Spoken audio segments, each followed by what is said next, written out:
Hi, it's me again with Corel Draw Tips and Tricks, and this isn't going to help too many people, but see the shadow behind your page in Corel?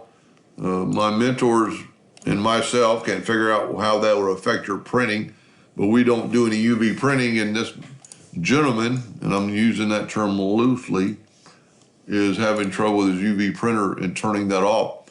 Now, every Corel's different, and I can't really find a way to do it with the exception of just in 19 anyway, double clicking on your page,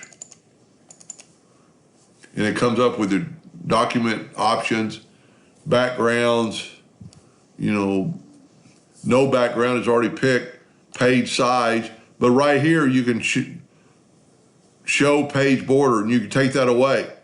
But before you do that, I'm gonna add a frame, because once you press OK, you can't see your page. Now, there's probably a way inside that you could do this and have your artwork and everything and be ready to print. But I don't know how your UV printer is going to work with that box without a page. So you could go to Dockers and Objects, and you could take this one right here and lock it, and also make it where it can't be seen with your object.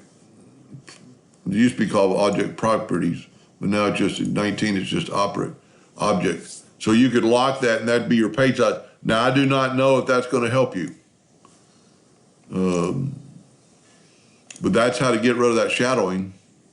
And you could actually, maybe it'll work